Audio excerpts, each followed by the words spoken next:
ആദ്യം നമുക്ക് മുകേഷ് ഏട്ടനെയും തുടങ്ങാം. സൂപ്പർ സിന്ദഗി സത്യത്തിൽ എന്നാ കഥ? സൂപ്പർ ആയിട്ടുള്ള ഒരു സിന്ദഗി. ആരുടെ സിന്ദഗിയില് സൂപ്പർ. ഇങ്ങനൊരു സൂപ്പർ സിന്ദഗി ഞാൻ എന്റെ ലൈഫിൽ കണ്ടിട്ടില്ല. എന്താ സിന്ദഗി, അതനുസരിച്ചുള്ള സൂപ്പർ.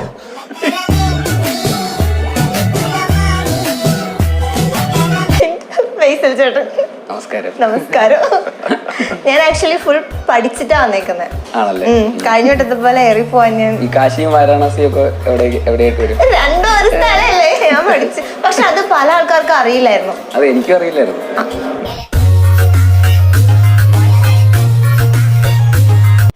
അല്ല, 43 വർഷം സിനിമ ഇൻഡസ്ട്രിയില് ഒരുപാട് ആഗ്രഹിച്ചിട്ട് എത്തിയ ഒരു ഫീൽഡ് ആണല്ലോ.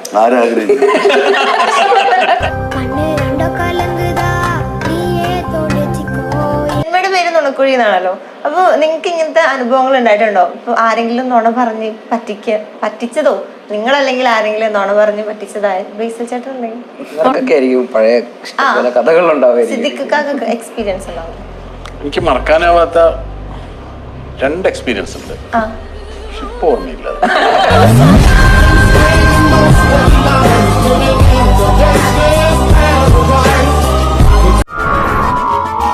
ഈ ഷൂട്ടിംഗ് വേളയിൽ മറക്കാനാവാത്ത ഒന്നല്ല 3-4 അനുഭവങ്ങൾ ഉണ്ടായിട്ടുണ്ട്. പക്ഷെ അത് മറന്നുപോയി.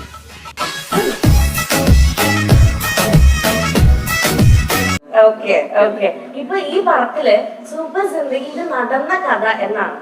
ഓക്കെ, അപ്പൊ ഇത് നടന്ന കഥയാണോ?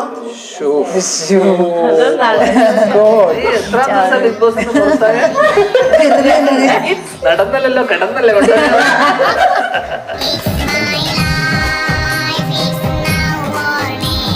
നമ്മുടെ കുറുക്കമൂലയിൽ ഒരു സൂപ്പർ ഹീറോ വന്നല്ലോ. അപ്പൊ അതുപോലെ നമ്മുടെ ട്രിവാൻഡ്രത്ത് സെക്രട്ടേറിയറ്റില് കുറച്ച് ഏലിയൻ അറ്റാക്ക് ഉണ്ടാവുക. ബേസിലായിട്ടാണ് ഡയറക്ട് ചെയ്യുന്നത്. ആരെ കാസ്റ്റ് ചെയ്യും? ഏലിയനായിട്ടോ? ഒരു 1-2 പേരെ കാസ്റ്റ് ചെയ്തു.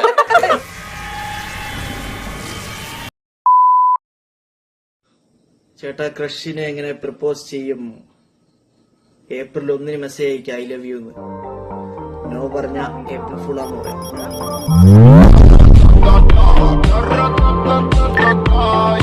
മുടി ഒഴിച്ച് മാറാൻ എന്ത് ചെയ്യണം? മുടി ഇല്ലാതിരിക്കണം.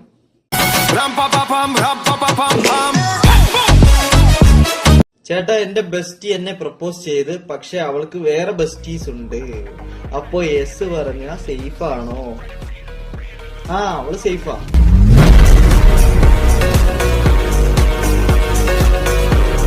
അണ്ണ കോളേജിൽ പോയി ഡോൺ ആവാൻ എന്ത് ചെയ്യണം? ഗസറ്റിൽ പോയിട്ട് പേര് മാറ്റി.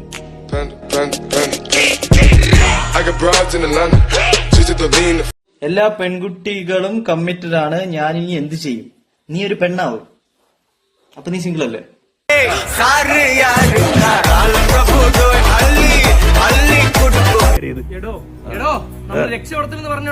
പറഞ്ഞു പടം ഇറങ്ങാൻ പോയാടോ ആഗസ്റ്റ് 15-ന്. ഇനി ഇയാളെ മോളെ പറയും വരത്തില്ലടോ. അല്ല എങ്കിൽ ഞാൻ അങ്ങോട്ട് എന്റെ മോളെ കൊണ്ട് വന്നാലോ? സീരിയസ് ആണെങ്കിൽ ചൂടേണ്ട വാടക ഇങ്ങോട്ട്.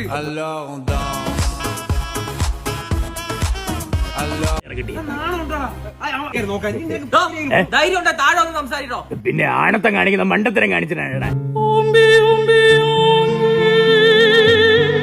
ഇന്നത്തെ എപ്പിസോഡ് തുടങ്ങുമ്പോൾ തന്നെ ഞാനൊരു കാര്യം പറയട്ടെ. നസീർക്കയും വാഴയുമായി അഭേദ്യമായ ഒരു ബന്ധമുണ്ട്. വാഴന്ന് വിളിച്ചില്ല, നസീർക്കയും വാഴയുമായി അഭേദ്യമായ ഒരു ബന്ധമുണ്ട്. ഞാനും നീ തമ്മിൽ നല്ല ബന്ധമുണ്ടല്ലോ.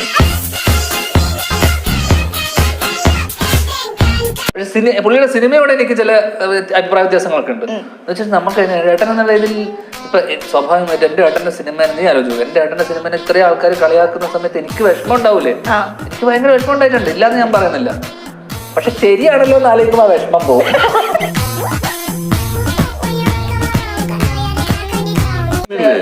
മുതൽ ബൈക്കായിട്ട് ഇങ്ങനെ തന്നെയാണ്. 10 വർഷം കൂടെ പോകും ഞാൻ ഞങ്ങളെക്കാൾ ഒരുപാട് ചെറിയ താഴെയുള്ള ഒരാളായിട്ടാണ് കാണുന്നത്. ജൂനിയർ ആയിട്ടുള്ള ഒരാളായിട്ടാണ് ബൈജുനെ കാണുന്നത്.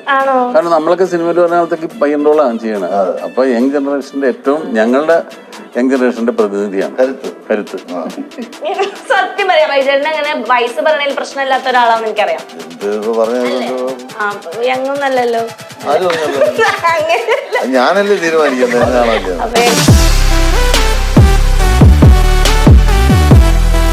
അപ്പൊ എങ്ങാണ് ഞാൻ ഈ മൈക്കൂരിച്ച് പോവാട്ടാ. ശരി, അപ്പൊ ഞങ്ങൾ ഇറങ്ങട്ടെ.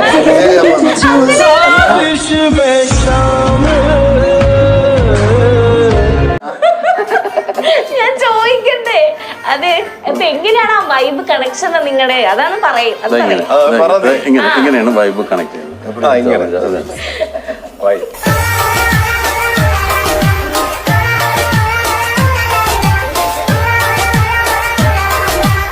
ആൾക്കാർ ടോവിനോ, ബേസിൽ, അജു, പിന്നെ വിനീത് ശ്രീനിവാസൻ അങ്ങനെയുള്ളിടത്തിൽ ഞാൻ അവരോടാകും. ഞങ്ങൾ എങ്ങനെയാണെന്ന് അറിയാമോ, ബൈജു ഞങ്ങളുടെ അടുത്ത് വരുമ്പോ ഞങ്ങൾ ബൈജുവിന്റെ പ്രായക്കാരൻ. അപ്പൊ അങ്ങനെ ഞങ്ങൾ ഇങ്ങനെ അങ്ങോട്ട് ഒത്തുപോകും. ശരി, നുണയാണോ സത്യമാണോ എന്ന് മനസ്സിലാവാത്ത രീതിക്ക് രണ്ട് കാര്യങ്ങൾ പറഞ്ഞു. ശരിക്കും നുണയാണോ സത്യം, സത്യമാണോ നുണ, ഏതാണ്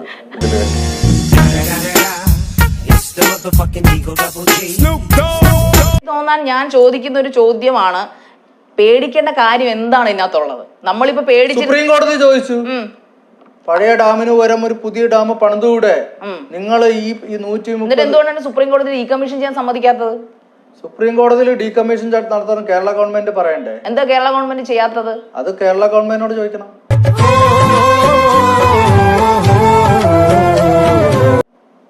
അപ്പൊ കേരള ഗവൺമെന്റ് ജനങ്ങളെ, അതായത് നമ്മുടെ സർക്കാരുകൾ, അത് ഏത് പാർട്ടി ആയിക്കോട്ടെ, നമ്മുടെ ജനത്തെ മുക്കിക്കൊല്ലാൻ ഇരിക്കുന്നവരാണെന്നാണോ താങ്കൾ പറയുന്നത്?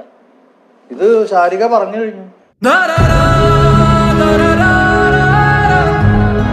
ഇവിടെ ഇരുന്ന് പറ, എന്നെ ശാരിക സപ്പോർട്ട് ചെയ്യുന്നുണ്ട്? ഇല്ല. വേണ്ട. എനിക്ക്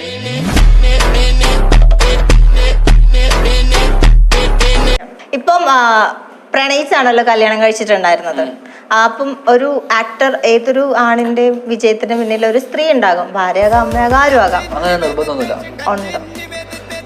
ഇല്ല. ഓക്കെ, അപ്പൊ അങ്ങനെയാണെങ്കിൽ ചെറിയൊരു അറിയാൻ വേണ്ടി ചോദിക്കാം, ഏതൊരു പെണ്ണിന്റെ പുറകിൽ ഒരു ആണുണ്ടോ? അപ്പൊ അപ്പൊ പിന്നെ എങ്ങനെയാണ് ആണിന്റെ പുറകിൽ മാത്രം പെണ്ണ്?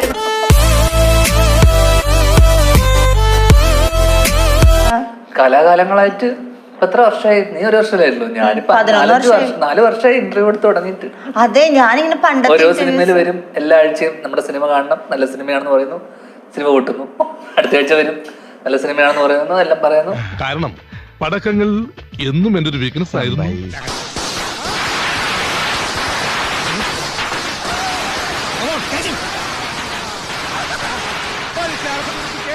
സെറ്റാക്കി പവർ